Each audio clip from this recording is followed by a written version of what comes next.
ungadlaleli kushembe engikhuluma ngakho lokho uthi ungadlaleli kushembe ungagangi sengathi ke ushembe singamthanda ushembe singamzondi ushembe athandwe ngokuphelele kwakhona indoda kwaku uSimone uZulu umfundisi uZulu silekwe mdade uthi lo uSimone unjengalokhu nje amazalethe ethakhonza uNkulunkulu akhonza yonke into engenamsebenzi hawu bese ngene uJulius wakwaNgqulunga abesethi mase kuphela inkonzo athi mfundisi lento engiyizwile imbi angithi athi wakho indoda enye emachuneni abesethi mchunu nginamanga lokho engikusho athi umchunu uqinisile mfundisi wamhlaba ukufa umchunu wagijima eqimbile lonke izwe leli ethi ningibona ngisewumuntu nje ningibona ngisewumuntu nje ningibona ngisewumuntu nje awu uma kumhlaba iyaphela isonto afe sezathi uNgqulungela othukele emsinga abe sehlangana naye umfundisi futhi lo athi umfundisi hawu sawubona mfana wami yebo hawu nesalikhonza njalo yonke athi uJulius eNgqulunga mfundisi uzazathukuthela uNkulunkulu akubulala abe sethi xhawulala abe siyaxhawula njengoba siya ku-Good Friday eDandi uma kushembe omkhulu kunoJesu ngiyokufa eDandi ngeke ngibuye eDandi kodwa uma kuJesu omkhulu kunoshembe ngizabuya wafa eDandi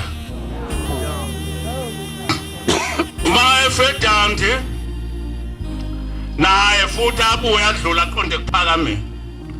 azothubulewa abantu futhi bemachunwini uyakhanyisa ubusuku dela umzwa wasekuphakameni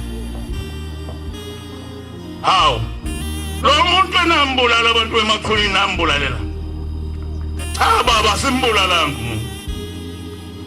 bese kulandwa ukuthi kwenze kanjani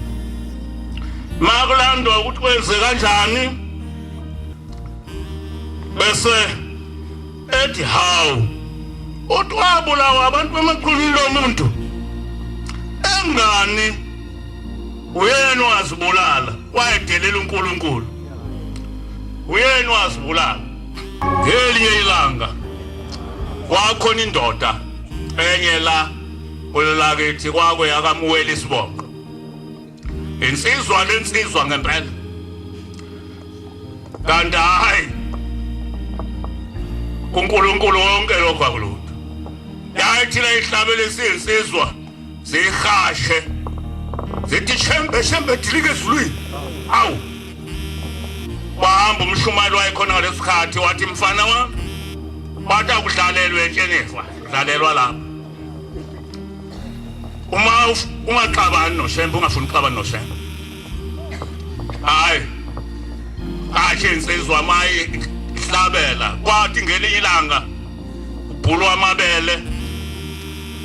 lase liba nomoyana ubhulu amabele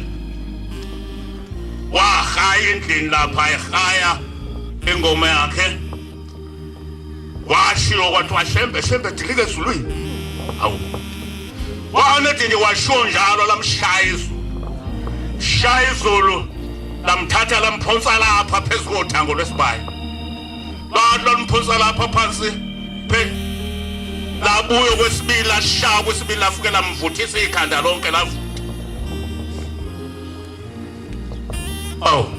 ihambe lensizwa ngokomoya iyaphi manje ekuphakameni uma sekufikwa lekuphakameni ethi inkosi yasekuphakameni sinomuntu la othwabulawa abantu bemachunwini osihluphayo wayedila umzwa wasekuphakameni edila umzwa wasekuphakameni sinomuntu la usho njalo khulumani bantu basemachunwini uthi kwenze njani lo muntu enambulala nambulalelana hayi ilayiwe lapho hayi cha akabulanga umuntu wazibulala yena masexoxa wazibulala yena sekuthi ngelinye ilanga kwakomdadi le ngase Albert Force ubukhulu bukaShembe njalo engikhuluma ngabo ukuthi ungadlaleli kuShembe engikhuluma ngabo ilokho uthi ungadlaleli kuShembe ungagangi